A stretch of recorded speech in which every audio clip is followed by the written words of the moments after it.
My novel, The Marlen of Prague, Christopher Marlowe and the City of Gold, is over there.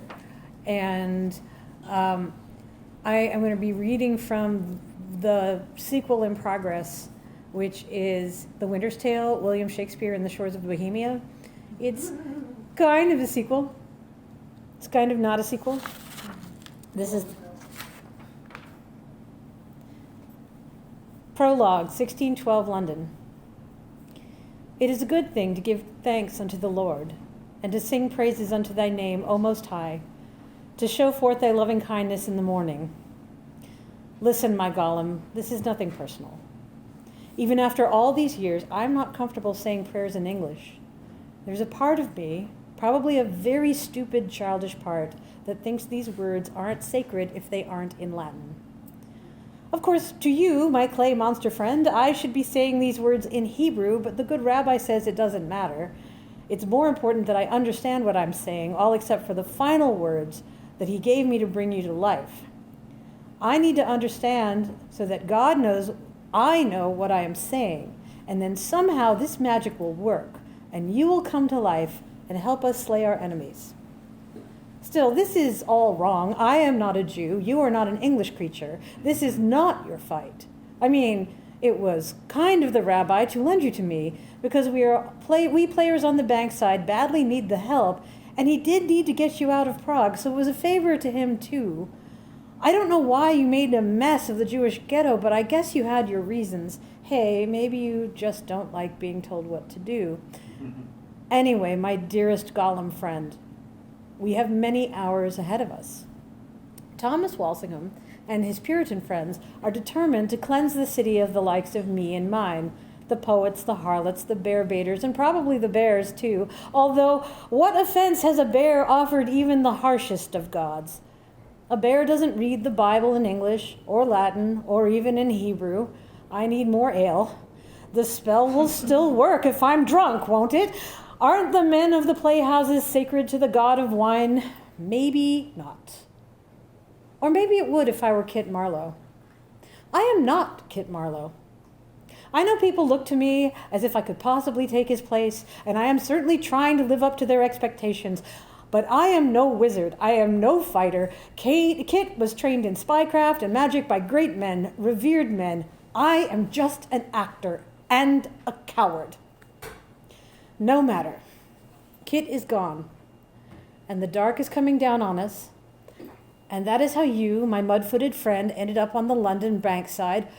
I admit you're a fearsome beastie, even drained of life as you are. I hope you will help us. There are a few Jews among us, although most of them attend Anglican service as regular as we Catholics. Maybe their presence will be enough to make our community worthy of your help. Most people don't think we are a community at all. We are the trash of the country, washed up from the shore of the Thames like trash thrown off London Bridge and offal from the Queen's stables.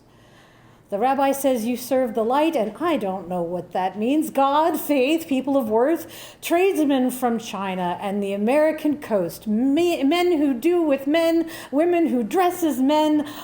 At least a just God would count the poor bear as innocent. The bear's name is Rudolph, after your emperor. I don't know why. I don't know why Rudolph is nothing like a bear. I guess we don't have a lion. Still, we have the whole night. In the morning, the army of God is coming for us, but for tonight, it is only you and me. I will use my rough knowledge of the other world and the Hebrew words taught to me to bring you to life.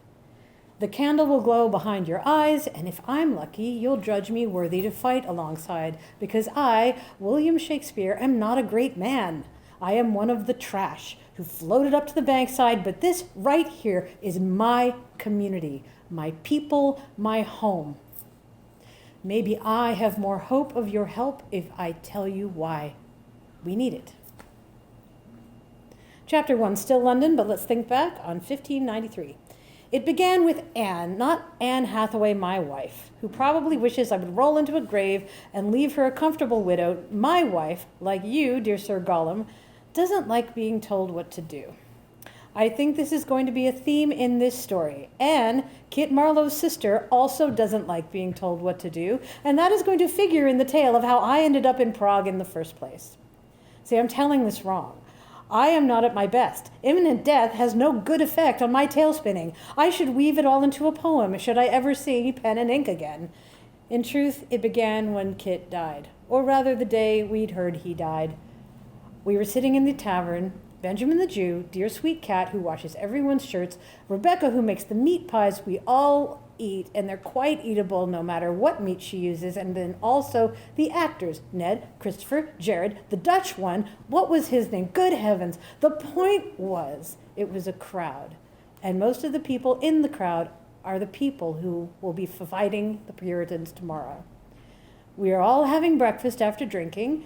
Thomas had clubbed Arthur with a prop sword for missing his cue, and I was going to have a talk with both of them later if they were going to do a love scene that afternoon. So Art had blush gushing from his face, and Cat had brought him a rag, and everyone was arguing when Simon came in and hopped on the table and said he had heard from a tinker who had come that morning from Deptford and confirmed the rumors were true. Kit Marlowe was dead. Kit Marlowe was dead, and there was a funeral, and the tinker had been there.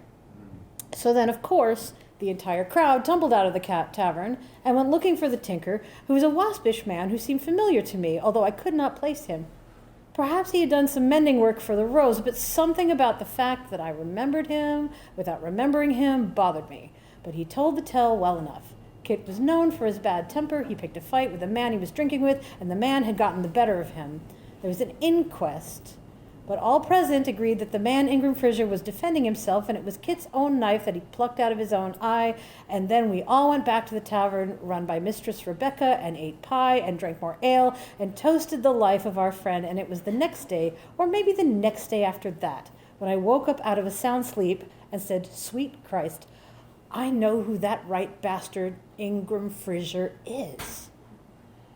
But I was all alone. There was no one to say it to, and it was just as well, because I was so angry that I might well have actually spoken to another person about it. And anyone who is honest knows you don't speak about the secret theater in the streets of London town if you don't want to end up its victim, or worse, its recruit.